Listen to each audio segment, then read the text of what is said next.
This channel does not promote any violent, harmful, or illegal activities. All content provided by this channel is meant for an educational purpose only. আর চোর সন্দেহে এবার থানায় তুলে নিয়ে গিয়ে যুবককে পিটিয়ে খুনের অভিযোগ উঠল। ঢোলাহাট থানায় পুলিশ কর্মীদের বিরুদ্ধে অভিযোগ পরিবারের। ঢোলাহাট থানায় তুল কালাম, বিক্ষোভ, ধস্তাধস্তির ছবি দেখছেন আপনারা। ভয়ঙ্কর ছবি, তুল কালাম, বিক্ষোভ এবং ধস্তাধস্তির ছবি ঢোলাহাট থানায়। আমাদের প্রতিনিধি শুভেন্দু হালদার সরাসরি রয়েছেন আমাদের সঙ্গে। শুভেন্দু, কি ঘটনা? দেখো, তোমাকে জানিয়ে রাখবো যে গত 30 তারিখ একটি চুরি হয়েছিল ঢোলাহাট থানার আবার ভগবানপুরের ঘাট বকুলতলা এলাকায়। সেই চুরির ঘটনায় এক যুবককে আটক করে থানায় নিয়ে আসা হয়। তার নাম আবু সিদ্দিক হালদার, 21 বছর বয়স, এবং তাকে পরে গ্রেপ্তার করা হয়। এরপর তাকে গত 4 তারিখ তাকে কাকদ্বীপ মহকুমা আদালতে তোলা হলে সে জামিনে মুক্তি পায়। এরপর জানা যায় যে সে অসুস্থ হয়ে পড়ে। তাকে গতকাল ভর্তি করানো হয় মথুরাপুর ব্লক হাসপাতাল, এরপর ডায়মন্ড হারবার মেডিকেল কলেজ, তারপর চিত্তরঞ্জন হাসপাতাল। তার শারীরিক অবস্থার অবনতি হলে নিয়ে যাওয়া হয় কলকাতার পার্ক সার্কাসের একটি বেসরকারি হাসপাতালে।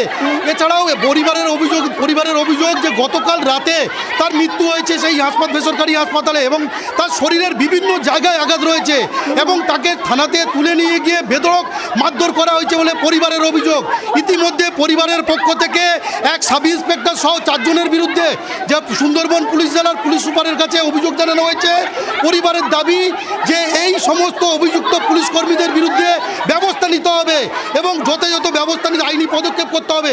তারই দাবিতে আজকের কিছুক্ষণ আগেই এলাকার বাসিন্দারা, কয়েকশো বাসিন্দা, মহিলারা রয়েছে তার মধ্যে বড় অংশ, তারা কিন্তু ঢোলাহাটের সামনে বিক্ষোভ দেখায়, কারণ তাদের কোনো অভিযোগ নেওয়া হচ্ছিল না পুলিশের পক্ষ থেকে। ফলে তারা ক্ষোভে ফেটে পড়েন, রাস্তায় বসে পড়েন। এছাড়া ব্যারিকেড ধরে তারা ধাক্কাধাক্কি শুরু করেন, কারণ ঢোলাহাট থানার সামনে তাদেরকে নিতে যাওয়ার জন্য তাদেরকে অনুমতি দেওয়া হয়নি। এছাড়াও ঘটনাস্থলে উপস্থিত রয়েছেন মন্দিরবাজারের এসডিপিও সুবীর বাগ এবং ঢোলাহাট থানার আইসি। পরে বিশাল পুলিশ বাহিনী র্যাব নামানো হয়েছে, উত্তেজনা থামানোর চেষ্টা চালানো হচ্ছে। তবে পরিবারের দাবি এই অভিযুক্ত পুলিশ কর্মীদের বিরুদ্ধে ব্যবস্থা নিতে হবে, কারণ আইন লঙ্ঘন করে, মানবাধিকার লঙ্ঘন করে তারা কিন্তু পুলিশ থানার মধ্যে এই যুবককে বেধড়ক মারধর করেছে, এবং সে কিন্তু হাসপাতালে ভর্তি ছিল এবং তার শরীরের বিভিন্ন জায়গায় আঘাত রয়েছে, এমনটাই দাবি পুলিশের। এছাড়াও পুলিশের পক্ষ থেকে কিন্তু তদন্ত চালানো হচ্ছে। জেলা পুলিশের পক্ষ থেকে জানানো হয়েছে যে এই ঘটনার তদন্ত চালানো হচ্ছে এবং পুঙ্খানুপুঙ্খ তদন্ত করা হবে। বেশ, ধন্যবাদ তোমাকে। আপনাদের দেখাচ্ছি সেই ছবি। ঢোলাহাট থানায় পুলিশ কর্মীদের বিরুদ্ধে অভিযোগ পরিবারের, এবং ঢোলাহাট থানায় তুল কালাম, বিক্ষোভ এবং ধস্তাধস্তির ছবি দেখছেন আপনারা। আরো একবার জানিয়ে দিই, চোর সন্দেহে থানায় তুলে নিয়ে গিয়ে যুবককে পিটিয়ে খুনের অভিযোগ উঠছে। ঢোলাহাট থানার ঘটনা। ঢোলাহাট থানায় পুলিশ কর্মীদের বিরুদ্ধে অভিযোগ করছেন পরিবার। জানা যাচ্ছে যে জামিন পেয়ে বাড়ি ফিরে অসুস্থ হয়ে পড়েন যুবক আবু সিদ্দিক। অভিযোগ, মথুরাপুরের যুবক আবুর শরীরে একাধিক আঘাতের চিহ্ন ছিল।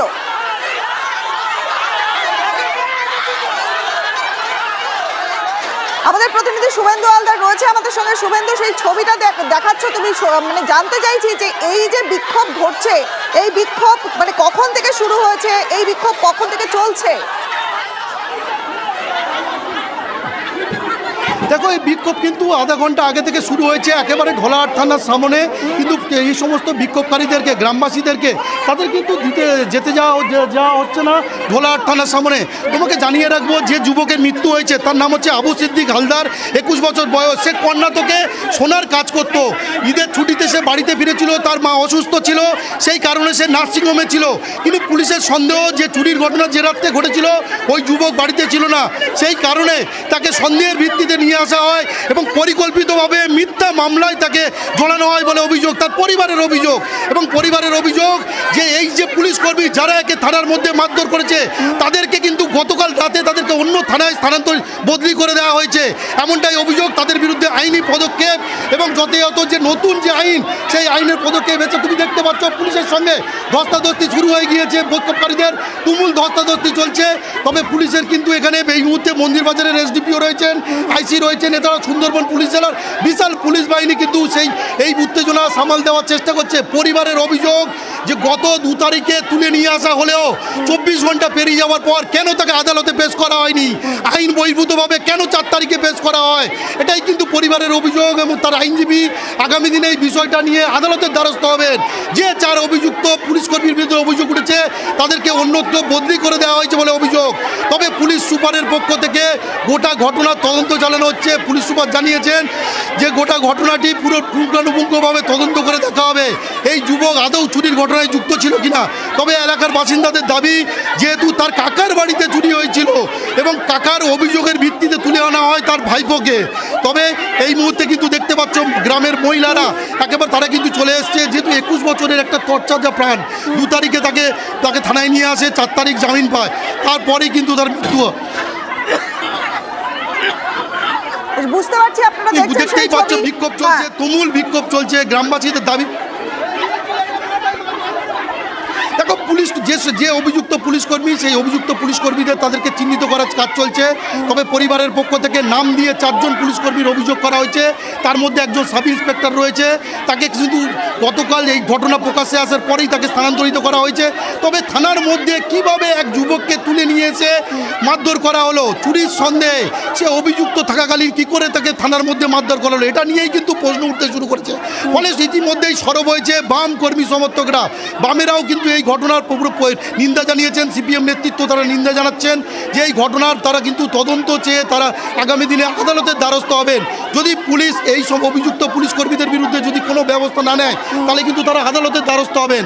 এছাড়াও যে থানার মধ্যে একটা ঘটনা ঘটে গেল, অথচ জেলা পুলিশ সুপার এবং আইসি এছাড়াও এসডিপিও কোথায় ছিলেন? আমরা সেই ছবি দেখাচ্ছি আপনাদের। চোর সন্দেহে থানায় তুলে নিয়ে গিয়ে যুবককে পিটিয়ে খুনের অভিযোগ উঠছে। মারা গেল কেন? পুলিশের মারে, পুলিশ এত মার মেরেছে, পুলিশের মারে ছেলেটা মারা গেল। মারা যাওয়ার কিছুক্ষণ আগে ঢোলা থানার বড়বাবু কিছু স্টাফ নিয়ে গিয়ে ওখানে বললো যে খরচা যা হবে, আমরা খরচা করব, তুমি 50,000 টাকা নাও, ওকে বাঁচাতে হবে, কিডনি ফিডনি যা পাল্টাতে হয় পাল্টাও, আর তুমি এটা ম্যানেজ করো আমাদের। আমরা চাইছি যে এই বিষয়টা সিবিআই তদন্ত চাই। আমরা প্রকৃত চুরিটা কে করলো, কেন ছেলেটা এত মেরে দিল, আমরা সিবিআই তদন্ত চাই। ফাঁসিয়ে দিল, ফাঁসিয়ে তার পুলিশ মারলো টাকার লোভে ঢোলা থানার পুলিশ তার মারলো। আজকে দুনিয়া থেকে